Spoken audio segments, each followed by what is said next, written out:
So good afternoon, ladies and gentlemen. My name is Onen Henry and I'm from Team Namilyango College. So this is our bomb squad, and for today's debate we are debating this house puts the blame majorly on tax evasion and tax avoidance as the major tax evasion for the low tax base. So you realize for this debate I'm going to be the first speaker. I'm called Onen Henry.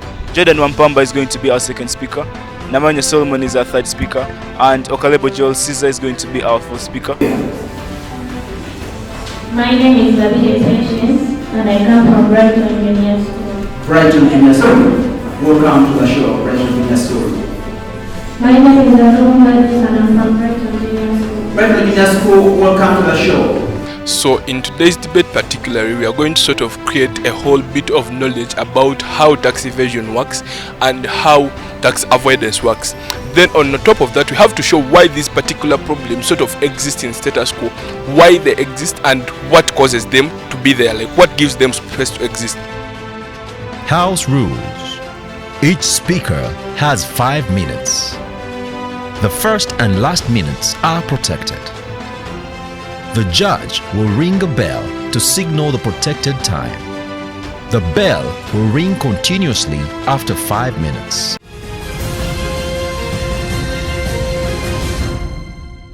In a country such as Uganda, which collects a GDP of 13% on taxes, with 70% of the taxes collected majorly contributed by the top 100 taxpayers, while 44 of these taxes is being embezzled, and 50% of the taxable income, which comes from the informal economy, is being exempted from paying taxes, puts us down on a round table to hence resolve that this house puts the blame majorly on tax evasion and avoidance for the low tax base. So panel, let us first understand this motion, right? So tax evasion is a deliberate illegal act of concealing information to reduce or avoid tax liability. Tax avoidance is the legal activity involving exploitation of loopholes or ambiguities in the tax base. Tax base is the amount of assets, income, transactions that are subject to taxation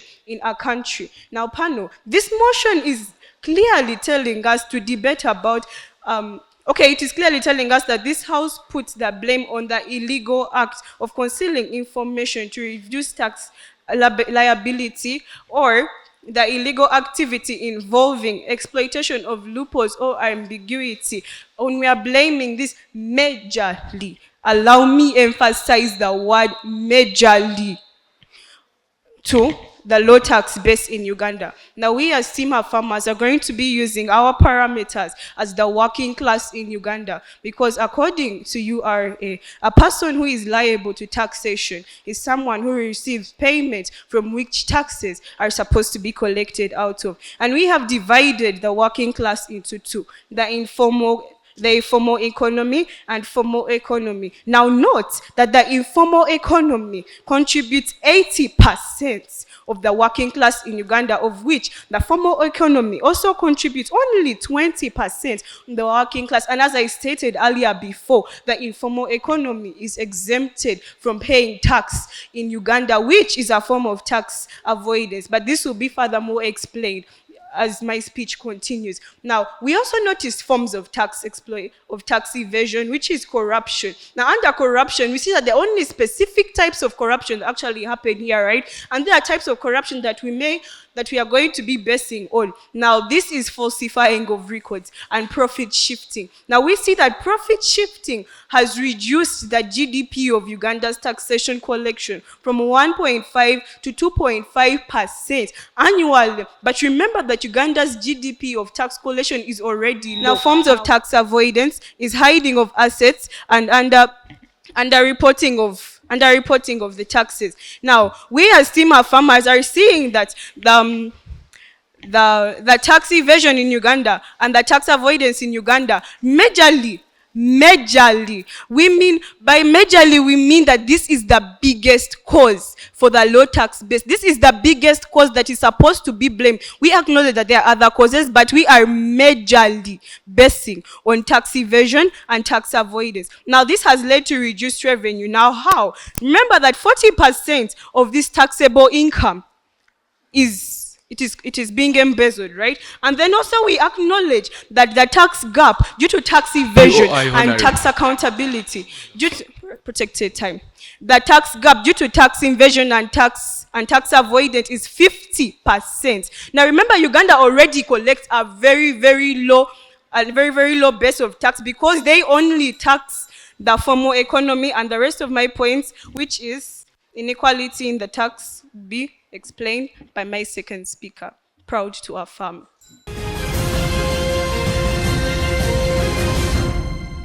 This house puts the blame majorly on tax evasion and tax avoidance for the low tax base. So dear partner, first of all, you have to realize the team burdens in today's resolution. So team affirmative, they come up and then they come and tell us that they'll blame tax evasion and tax avoidance for the low tax base, and they give us the definitions, but I feel the definitions for tax base and tax evasion are actually kind of shallow and does not give justice to today's resolution. First of all, for the case of today's debate, we'd like to define a tax base as the sum amount of incomes and assets that taxes can be levied upon in our country. For example, some amount of taxes and assets that can be levied upon. We have like other businesses we have in the country, not that the amount of assets that are subjected to taxation, because you find there are other taxes, other businesses that cannot be taxed like the informal sector. And for tax evasion, we feel the definition was kind of narrow. So tax evasion, the deliberate and illegal act of not paying or underpayment of tax. For example, we have the underdeclaring of income, etc. So dear partner, what we're going to get from team negatives in today's debate, you're first of all going to get why tax evasion and avoidance should not be majorly blamed, and you're going to give you what should be majorly blamed, right? And secondly, you're going to show you the justice the justice we bring to today's debate, the value we bring.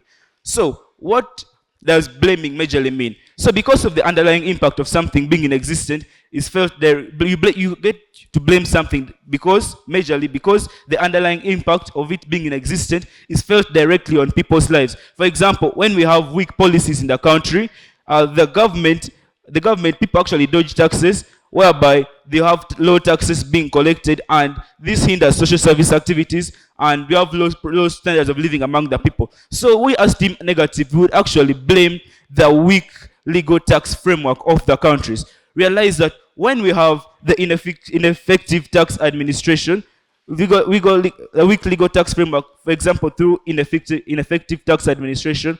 The weak tax administration policies, they lead to inefficiencies in tax collection, which results in lower tax base. So poor enforcement laws that allows individuals and businesses to evade taxes. For example, in Uganda, URF faces challenges in effectively monitoring tax compliance, making most corporations fail to pay taxes.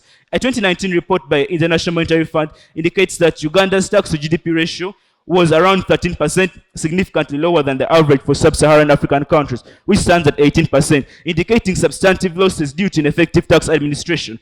Secondly, according to World Bank, Uganda loses about $1.2 billion annually due to tax evasion and avoidance, which would be better collected with stronger enforcement mechanism. So realize tax evasion and tax avoidance is actually linked to the weak legal tax framework. If we had the strong legal framework in the country, we will not be having things like tax evasion and tax avoidance existing in status quo currently. But because we have the existing status quo, we also have the unfair economic policies that doesn't allow other local businesses to thrive. For example, the introduction of numerous incentives which are aimed at attracting foreign investments. For example, tax holidays, which are aimed to bring in these foreign companies, like Coca-Cola, Pepsi, which are given tax holidays for 4 years, 7 years not to pay taxes, and the local companies which actually contribute low taxes are the ones that are always charged. So you find those unfair economic policies due to the weak legal tax framework. And even if PROP argues for tax holidays to be an incentive, realize that we have the large market in the country and land is given to these foreign companies which actually come to work in the country. So this incentive enough to make them come. So why do you give them these tax holidays in the first place? They're reducing on our tax base. Secondly, we have limited taxpayer education and awareness that is in the weak legal tax framework. So URA has not educated people enough about the tax payment. That's why you find over 50% of the local businesses in the country are informal and are not registered to pay taxes. Only 30% of the businesses in the country actually pay taxes. So you find, because with this, realize we get low tax emitters. So for my next speaker, you're going to get the value we bring to this debate. I beg to submit. This is the High School Crossfire. We'll be back in a minute.